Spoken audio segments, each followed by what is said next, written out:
Welcome back mga kabarangay, dito po sa ating Barangay New Zealand. Napapanood po dito sa PSTV Plus YouTube channel. Ako po muli ang inyong kaibigan, Simpapawid, ang inyong Kuya Rene, ang inyong Direk Rene. Welcome po po kayo sa isang edisyon na naman na ating tsikahan, kwentuhan, talakayan, kasama po ang ating bisita. At siya po ay kalahati, no? Kalahating Luzon, kalahating tubong Mindanao, kagaya ko. Kaya nung nagkukwentuhan kami off the air, parang sabi ko, mas lalong napagaan ang aking kalooban dahil nakikita ko siya sa media nung nasa Pilipinas at nung nandito, pero lately lang kami nagkita. Actually, nagkita kami siguro mga bandang August lang nung premiere ni Magellan. No? Nagkita kami doon sa press con. Ito po ating mga kapanayam, mga kausap. At ito po ay isa sa mga haligi ng Filipino community when it comes to media. Si Carla. Hindi ko lang ma-pronounce sa kanyang family name. Siya na magsasabi. Hi Carla, magandang gabi. Magandang gabi Kuya Rene, of course, para sa ating mga manonood dito sa New Zealand. Tenakoto katoa, good evening everyone. At para sa mga nanonood kung saan mang parte ng mundo, sana po kayo nakatutok ngayon dito sa atin sa Barangay NZ. It's so nice to be here. Thank you so much po. Maraming salamat Carla. Now, how do I pronounce your family name? Para ano? Yes po, it's Carla Westergaard because yung Westergaard po dahil sa asawa ko, Kiwi po siya na may pagka lahing Danish kaya double A. Pero ako po, ang pangalan ko lang naman po ay Carla Teng, T-E-N-G. Yeah, pero nung nasa Pilipinas po ako, yung screen name ko po sa media sa Pilipinas was Carla Lim. Carla Lim. Oh, okay. Yeah. Oo.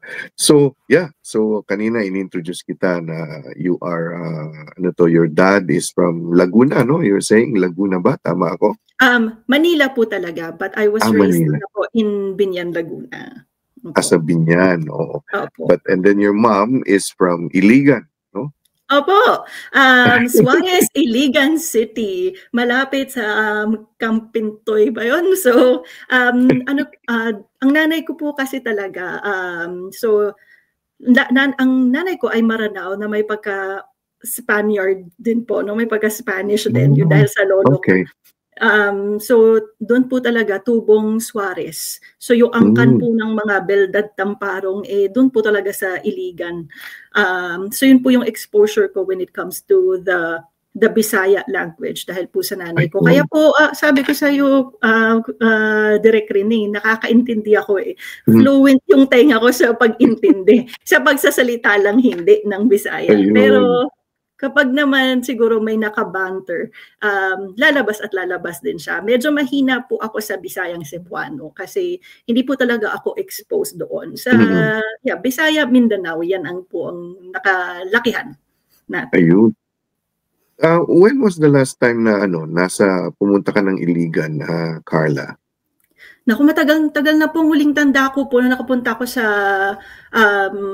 mismong Suarez Iligan po was in 2010.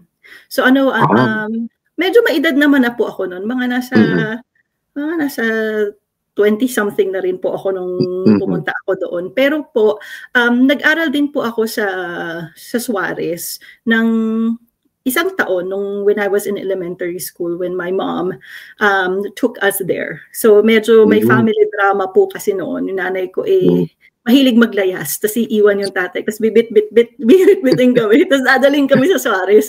So, lagi naman nagkakabalikan, yung ganun. Pero, merong isang tandang-tanda ako, merong isang taon na talaga sabi ng nanay ko, hindi tayo babalik.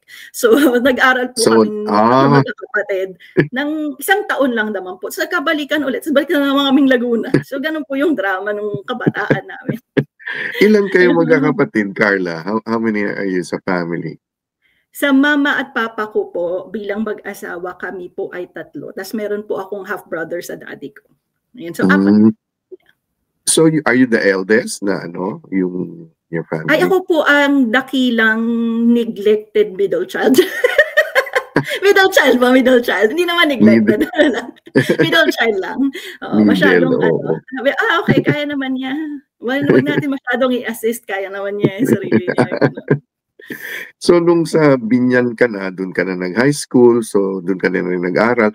Anong universidad ka? Tsaka anong kurso mo, Carla? What was your course?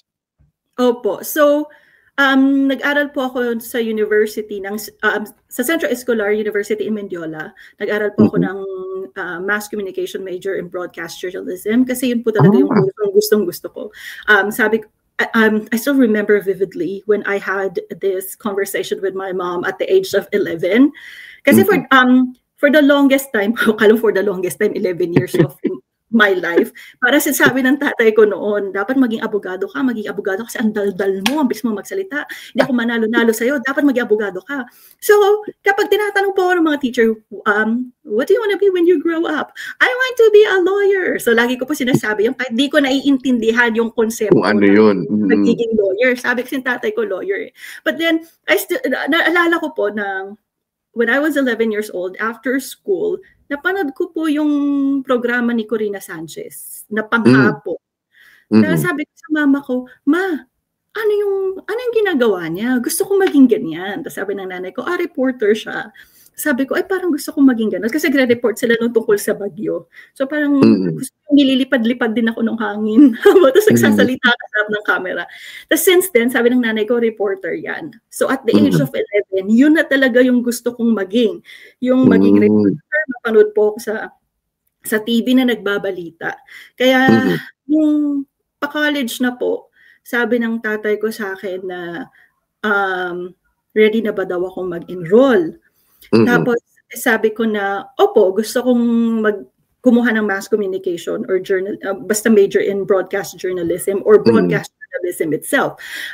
Sabi ng tatay ko, hindi kita pag-aaralin. So parang ako, matigasan. Kami sabi ko, hindi mag-aaral. Ako pa ba? Hindi mag-aaral. Sa mga kabataan natin, huwag niyo po akong tutularan. Hindi po akong magandang ehemplo. Sinasabi ko po sa tatay ko na, hindi ako mag-aaral. Gusto talaga ng tatay ko na mag-aboga siya. Maging lawyer. Kasi yung ate ko po, nasindak eh. She really wanted to do fine arts. Kasi magaling talaga siya in painting na nanalo sa mga contest. Pero sabi ng tatay ko, kailangan maging abogado kaming dalawa. Sumunod siya, nag-pre-law siya. Hindi man niya pinagpatuloy yung pinaka-aboga siya, pero nag-pre-law siya. And in my case, sabi ko, hindi. Gusto ko talagang maging TV reporter. Kasi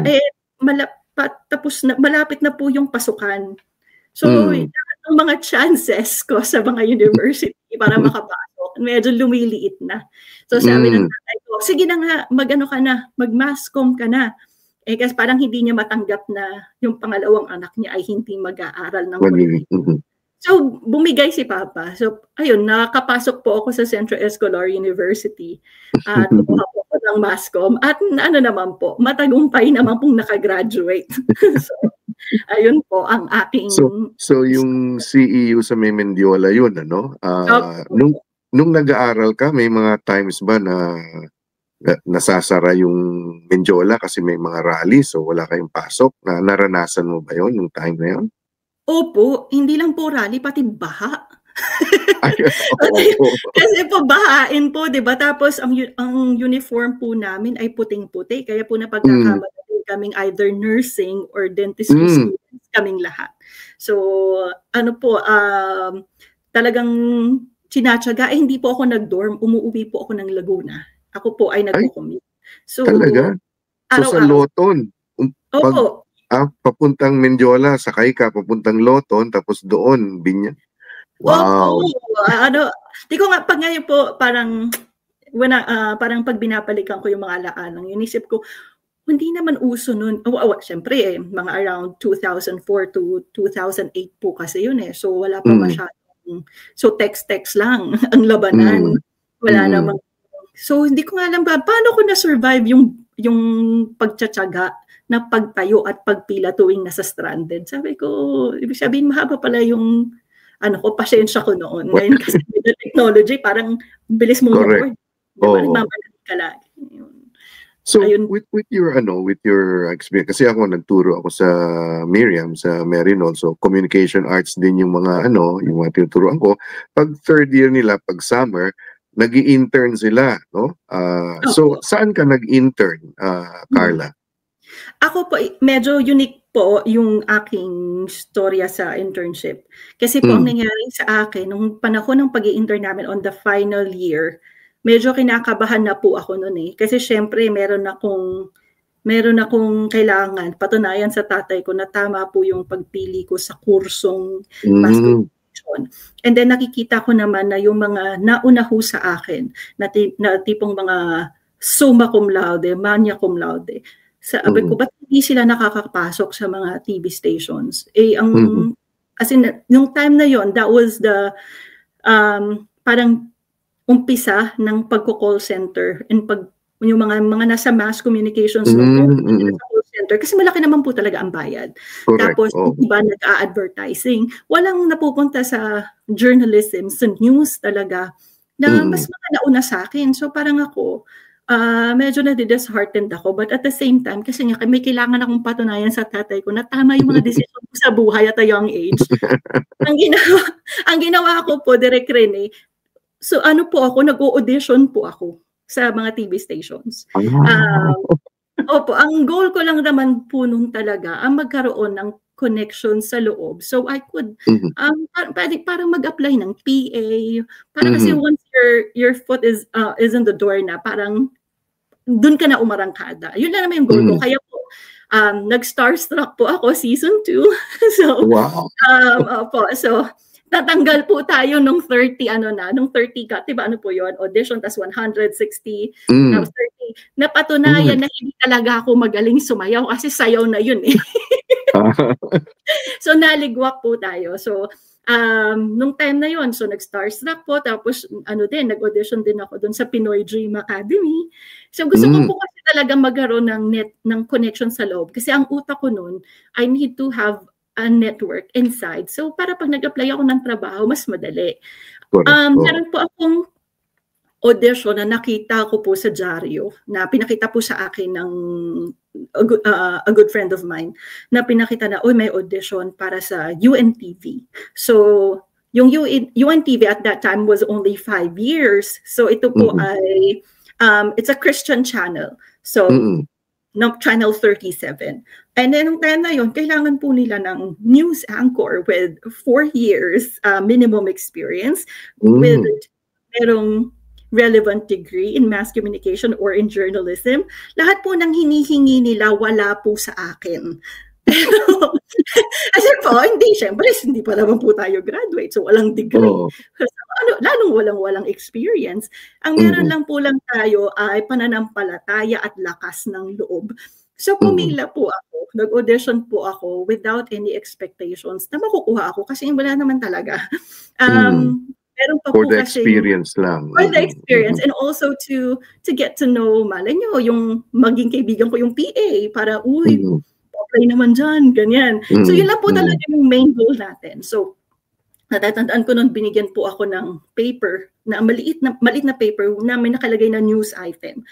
Siyempre, dahil I was not news savvy at that time, I was still a student. So, minali-mali nila pala yung detalye. So, part pala siya nung exam sa pag-audition. Kasi, may isa doon na gagawin nilang blanco sa prompter. So, paano mo ngayon, ang news anchor, paano mo siya didiskartehan?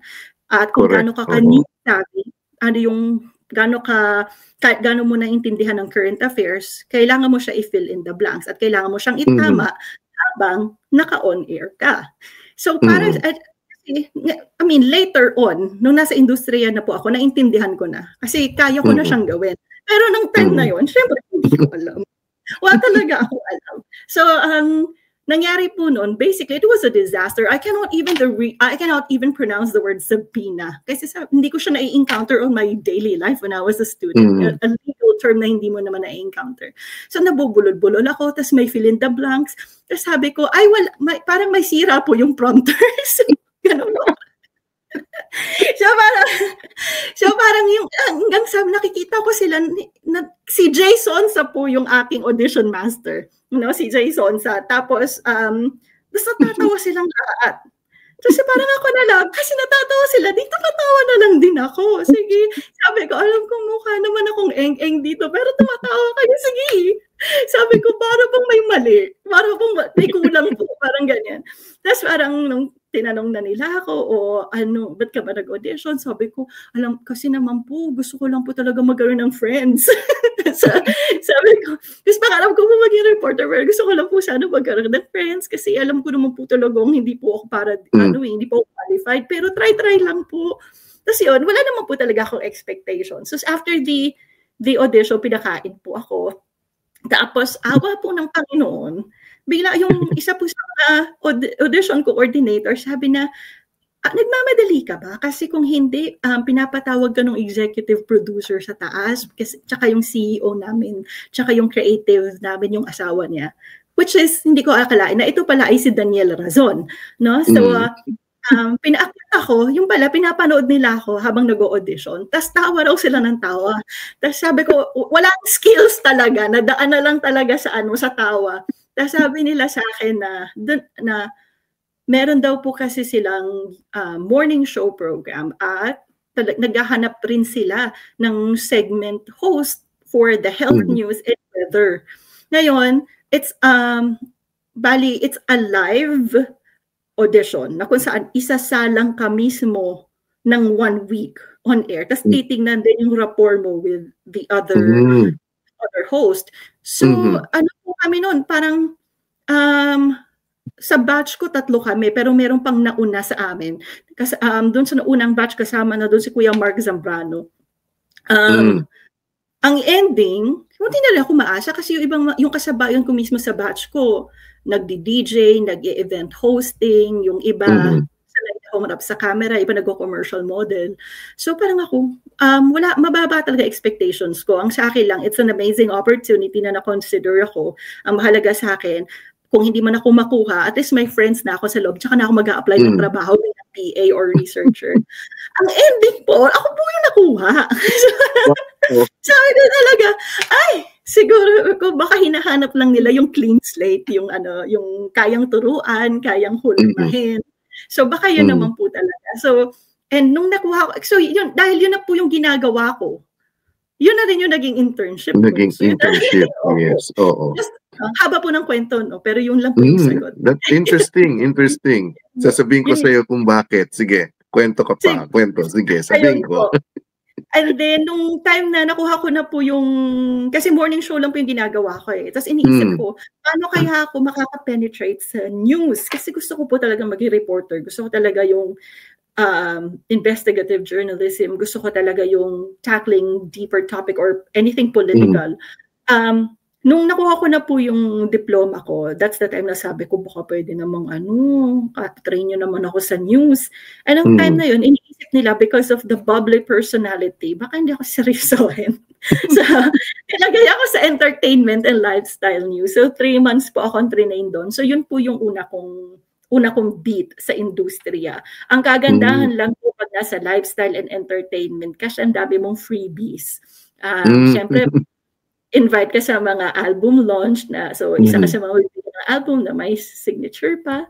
Tapos, yung mga skincare, meron ka din. So, tuwang-tuwa yung nanay ko nung nasa lifestyle and entertainment ako. Pero yun nga po, kasi hindi talaga yun yung gusto ko sanang maging.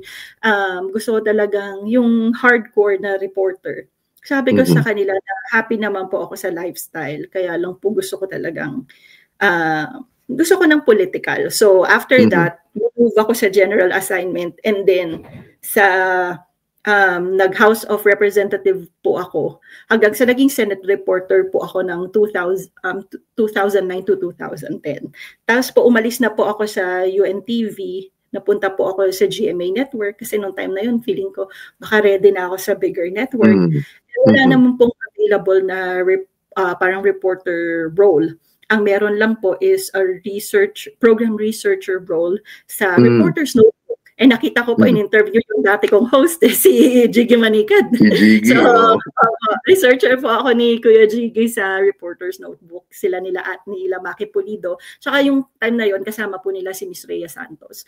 So, ang una kong episode na ginawa ay with Miss Rhea. The second episode was with Sir Jiggy. And after 6 months with 6 months with GMA, yung dati ko pong producer sa UNTV transferred to TV5. Yun po yung 2010 nung Manny Panghilinan already acquired TV5, ABC5. So, ni-rebrand nila as a TV5. And then, sabi niya sa akin, Carla, baka gusto mong maging reporter sa TV5 kasi naghahanap kami very promising ang TV5 ngayon, talagang papaguhin with MVP being the chief executive, diba? So parang although ang TV5 naman naka-angkla siya sa MediaQuest. So anyway, sabi ko sa kanya noon, tandang-tanda ko pa, sabi ko, ay nako sir, ay naghihintay lang po ako ng opportunity dito sa GMA network na baka magkaroon ng chance na maging reporter kasi balak pong gawin yung Channel 11 na parang naka-attach sa parang yun yung 7. So parang 24/7 na news and current affairs show. So sabi ko baka may chance na magdagdag ng reporter. Tsaka, sir, nandito na ako sa GMA. Pagdating sa news and current affairs, numero 1. Medyo umaangat na. Opo, parang walang kinikilingan, walang pinoprotektahan, serbisyong totoo lang, di ba? So parang nandun ka na So parang konting konting hakbang na lang. Pero sabi niya, ikaw bahala, medyo matagal-tagal pang hihintayin mo dyan.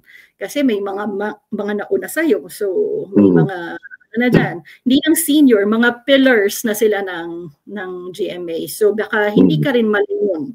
Tapos inisip ko yun, sabi ko na, tagal na nitong taong to sa industriya. May punto siya. So I consulted my mom. And my mom, for the longest time, gusto niya talaga ako mas makita sa TV. So kung ang nanay ko, ayaw niya akong maging reporter, nanay ko naniniwala siyang dapat nasa TV ako ganyan. So sabi ng nanay ko, yan na nga inaano ka na. Hindi yan. Lumalapit na. Oo. Aarte ka pa ba? So sabi ko nga, So nag-apply po ako. Tapos nakuha naman po tayo na bilang TV reporter sa TV5. And I think it was my third news sa prime time. Noong time po na yun, ang anchor po namin was Erwin Tulfo. Senator Erwin Tulfo na siya ngayon. Si Erwin Tulfo, Paolo Yones, and Cheryl Cosim. I'm not sure if it was Senator Erwin or it was Paolo na ang nakarating sa akin ay hindi, akala nila yung pangalan ko ay typo. Parang may typographical error. Kasi po, ito po, truth be told, ang Carla po pinanganak lang noong 2010 because of TV5. When I was in UNTV, I was known as Carl Steng because my nickname is Carlsberg. Pinaglihi po kasi ako sa beer na Carlsberg ng nanay ko. So lumaki po ako, kilala ako sa pamilya bilang Carls. Kaya po yung sa UNTV for 3 years, I was Carl Steng. And then first 3 primetime news ko sa TV5, Carl Steng talaga ang ginagamit ko, 2 syllables. Pero one of these anchors, parang nabanggit on air, Carla Teng. Tapos ngayon, sabi niya, parang nagreklamo dun sa producer and at the same time sa head ng operations ng news, which was DJ Santa Ana, dati kong boss, asawa ni Miss Karen. Sinasabi, ay, Carls ba talaga siya? Kasi akala nila typo yung S. Kaya pinanggit na Carla. Tapos pinatawag ako. Sabi na kailangan daw baguhin yung pangalan. Pwede ba daw maging Carla? Sabi ko, sir, parang naman. Carla Ting. Tapos parang, sir, parang sabi ayaw po yan ng nanay ko. Kasi kinonsult ko yung nanay ko. Sabi nanay ko, para ka namang bold star na hindi sumikat. Sabi, ayaw po ng nanay ko yung Carla. Sabi ko, sir, pwede namang Jemil. Kasi ang legal name ko naman po is Jemil Ruth. Sabi ko, Jemil na lang po. Tapos may Chinese name din naman po ako, Lin Chingshui. Baka piling Chingshui. Tapos sabi niya na, ay, naman palang choices. So, pwede bang maging Carla? Sabi ko, set na yung ano nila, yung utak nila sa Carla. Carla. Sabi ko, sir, palitan natin yung Carla Teng. Sige, Carla po. Pero wag natin gamitin yung totoo kong apelido na Teng. Kasi nung growing up, being a Teng, I was being bullied. Kami magkakapatid. Kapag nakikita babae, dadaan kami, sasabihin, gagawin, Teng, Teng, Teng, Teng, Teng, Teng, Teng, Teng, Teng, Teng, Teng. So, pateng, walis, Teng, Teng, Teng. So, parang pagod ka na parang gusto mo namang seryosohin ka. So, dahil may trauma na nga siya, lagi kang tinutukso your apelido na Teng. Sabi ko, sir, gamitin na lang po natin yung Chinese name ko po, yung Chinese surname ko po na from my lolo, which is Lim. So, kaya po, sabi ko, sige, kung saan ka masaya, basta Carla. So, ayun, naging Carla Lim. Kaya since then po, nung umalis na ako sa industriya, Carla na lang. Kaya Carla na lang din po. Okay na. Parang naiintindihan ng lahat. Sige na po, tanggap ko na. 15 years. So yung yung journey mo sa TV sa TV nasa Channel 5 ka na ang ganda ng kwento mo yung balikan ko lang ng konti yung sa UNTV. So nung nag-audition ka, saan ang studio ng UNTV, yun sa Broadway o sa Ortigas o sa PhilAm ba yun? Sa PhilAm? Ito po yung luma talaga siya. Ito yung parang bahay lang. Kasi po, naabutan ko yung paglipat namin doon sa may PhilAm na yung parang sa may EDSA. Bago pa po doon. Ito po yung parang, sa Quezon City rin, hindi rin naman kalayuan po. Pero bahay lang po talaga siya. Ayun, oo. Ngayon, kukwento ko sa'yo. Okay. Sige ba? Hindi, kasi si Daniel Razon tsaka ako, magkumpare kami. Kasi nag-umpisa kami sa radyo, so sa radio, nasa FM siya, sa AM ako, tapos basta grupo kami, nagkaigihan kaming so we became good friends hanggang kumpare. And then when his uncle, si Brother Eli Soriano, gustong pumasok sa TV, sabi niya sa akin, pare, tulungan mo naman yung uncle ko. Kasi so we got involved kami sa Channel 13, ganyan-ganyan. Tapos, nung tinayo na niya yung UNTV, palagi ako sa kanya, palagi ako sa opisina niya. Tapos, kaya tinatanong ko yung studio, kasi we were, yung mga programa ko dati sa may Ortigas sa likod ng Robinsons, may studio doon yung dating studio ng ng NU 107. But anyway, so nung kinukwento mo yon, kasi si Daniel is an alumni of CEU. Sa CEU gumraduate yan Saka nagturo po sa Bulacan. Sa Bulacan, yung CEU Bulacan, nagtuturo siya doon. Nung nagdi-DJ pa siya noon So may connection ka sa kanya, and ganun kasi siya yung he challenges and he gives opportunities to a lot of young people, so nai-imagine ko na pinapanood ka nila kung ano yung ginagawa mo na but that's a very maganda yung decision mo to go into the industry and with your eyes wide open, parang talagang basta lang makapasok sa industriya. And true enough, yung executive producer sa UNTV na nasa Channel 5 na, di ba? Yun yung mga yung mga connect mo, yung mga successes na ginawa, So how long did you stay sa Channel 5 na? Yes po, 6 years po. So, nung dumating po ako sa Channel 5, kahit po meron na akong experience, kasi umalis po ako sa UNTV, Senate reporter na po ako So kung titignan mo in terms of beat and hierarchy, medyo, nasa Senado ka na, considered na siya as a major beat, hindi po ba? Pero pagdating ko po sa TV5, parang hindi naman siya masyadong na-honor na Senate reporter na siya. Hindi siya masyadong na-honor kasi pinabalik po ako sa night shift. Kasi night shift. Wala rin po akong experience sa pagiging police reporter kasi po ang unang assignment ko was really entertainment, which is very different. And normally, kahit magpunta ka sa ABS, sa GMA, ilalagay ka sa night shift. Kahit po sa radyo, kasi tatanggalin yung arte mo sa katawan Kailangan masanay ka sa dugo, masanay ka sa aksidente, yung talagang masanay ka sa presinto, makipag-usap sa masa. So, nag-start, ang shift ko po nun was 5 p.m. to 1 a.m. Tapos po, nung time po na yun, ang desk supervisor ko para sa pang-umagang news, which is at that time sa TV5, ang pang-umagang news nila was sa Pulsa 5. Sina din po yun, sina Martin Andanar, sina Erwin Tulfo. So, yung supervisor ko po noon, ang rule po niya sa aming mga panggabi, walang uuwi, walang magba-back to base ng walang istorya. So parang kami, lahat po kami, ako po sa norte ako naka-assign eh. So Kamanava po ang area ko. So yung merong naka-assign sa Maynila, may naka-assign sa eastern side, western, ako northern side po. So talagang Northern Police District, yung yes, gano'n, NPD, oo. So tambay po talaga ako doon sa NPD, sa Caloocan, yan, Nabotas. Kaya po, naabutan ko pang mayor si Senator Sherwin Gatchalian nung mga panahong doon po ako naka-assign. He was still the mayor of Valenzuela. So, yun po ang rules, no? Hindi ka babalik ng headquarters nang wala kang storya. Yun pong iniiwasan namin kasi aabutin ka hanggang tanghali. So, hindi ka nagkakaroon ng storya. So, talagang gagalingan mo kasi gusto mo umuwi. So, kailangan may storya ka. So, nagkaroon kami ng healthy competition with other co-reporters. Syempre, minsan, may mga border po. Ay, ako. Ako ang nabotas.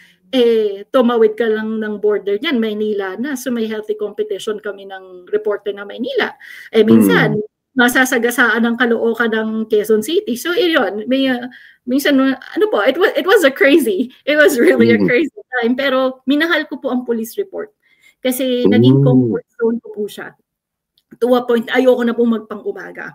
Alam po ito ng mga kaibigan ko sa TV5, hanggang sa parang na-appreciate po ng mga, even the host and the producers, the way I report police news, hanggang sa nabigyan po ako ng sariling programa na i-host, which is the Presinto 5. Kasama ko po Michelle Mediana at saka si Jeff Caparas na ngayon po ay nasa ABS-CBN na. So that's our show. Tumagal naman po siya ng 3 seasons. So naka 3 years din naman po ang Presinto 5. So dahil po nagkaroon ka na ng branding na sabi ko na, medyo comfort zone ko na pala yung report. At saka na po umabot na sa punto na hindi na po ako tumatambay ng headquarters ng mga ng mga presinto. Ako na po yung tinatawagan. So gano'n na po kalalim yung network. Hindi lang po sa Pulisya, sa SOCO, sa NBI, maging na rin po sa mga barangay. Minsan, Ma'am Carla, nandito ka ba? Sige, sandali lang. Lalo yung SOCO. Miss Carla, meron kaming titignan na nakahandusay sa barangay ganyan. Sabi ko, sandali lang, pupunta na kami, hintayin nyo kami.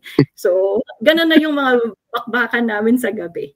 So, dahil comfort zone ko na siya, parang ayoko na umalis doon kasi parang may branding na ako. So, pero po, kailangan talagang iakyat Tapos nung naging komportable na ako sa police report, yun na po sabi sa akin na iaakyat ka na, magsi-special assignment ka. Kasi hindi ka pa rin mawawala sa police, more on police report pa rin ang gagawin mo, pero mas malalim na. So parang 2 months po ako nag-special assignment. Pero ang mga hinawakan ko po noon, mga VAUSI cases. I think that was the hardest for me. Kasi babae rin po ako So lahat VAUSI cases, violence against women and children, and how yung mga incest cases, pang-abuso, na naririnig mo sa mga biktima, na siya maaapektuhan ka. Akala ko, yung makakita ka ng patay, ng bangkay, ng duguan, ng aksidente, ng sunog, sa pagiging police reporter, akala mo masaklap na. Hindi, kasi parang parang magiging manhid ka. Pero naman sa VAUSI po na ang mga ini-interview mo, mga biktima, iba siya. Kasi, iba yung mukuro talaga siya Tsaka nakakagalit. 2 months lang po ako doon, tapos inangat na po ako sa foreign affairs. Ang layo po, no? Hindi ko rin naintindihan hanggang sa ngayon paano nangyari. Sabi ko, okay, crime reporting. Tapos biglang, Biglang tawid. Foreign affairs. So parang, naalala ko noon, sabi mag-foreign affairs ka because it's considered as a major beat. Sabi ko, sir, ako? Panay English dyan eh. Tsaka hindi yung i-air sa prime time yan. Sabi ko, anong i-air natin? Puro namang kuda lang naman yan. Tapos kailangan mo siya baba. Kasi pangmasa kami. Hindi naman po kami ANC. Hindi ba kami ganon? So, ang aming pong target audience ay masa. So, ibababa mo talaga yung mga diplomatic relation, ay mga diplomatic news sa pangmasa. Hindi talaga siya umi-air ng prime time unless may kinalaman sa pang-aabuso sa mga kababayan nating OFW o nagkagera sa ibang at i-retaliate. Pero hindi naman everyday nangyayari. Rare naman. Pero sa akin, nung time na yon, kahit sinasabi sa akin, it's a promotion. Hindi ko siya matanggap. Kaya inisip ko po noon, sabi ko sa inyo, mga kabata, huwag niyo ako tutularan eh. Inisip ko noon, 3 months, bibigyan ko ng 3 months to, hindi talaga ako masyadong magkikilo. Siguro pag nakita nila, ay nako, medyo palpak sa dyan, tanggalin natin. Hindi ako tinanggal. Sabi ko, hindi umubra yung pagre-rebelde natin. Sabi ko ba, kailangan ko na talagang tanggapin na ito talaga yung beat ko. And then, nangyari naman po yung standoff sa South China Sea, which is the Scarborough Shoal. It was in 2011. Yun naman po, when the South China Sea happened and the former US President Barack Obama, started the pivot to Asia, lagi naman po kaming nasa prime time ang foreign affairs. And then, since then, hanggang umalis po ng TV5, foreign affairs po ang ginagawa ko. Hanggang ngayon. At siguro mga kabarangay, no? Napakagandang kwento. Hindi ko akalain na ganun kalalim ang kwento ni Carla when it comes to media. Kaya mga kabarangay, ganito ang gagawin natin, no? We will pause, no? Ito yung part 1, ha? Part 1 ito. Pagbalik namin, ay magpa-part 2 kami kasi mas papuntang exciting part na yung part 2 actually. Mas exciting pa yung tsaka kasama na ngayon yung paglipad ni Carla dito sa Aotearoa, New Zealand at yung mga ginagawa niya. Kaya antabayanan niyo po, magbabalik kami ni Carla sa part 2 dito sa aming kwentuhan at tsikahan.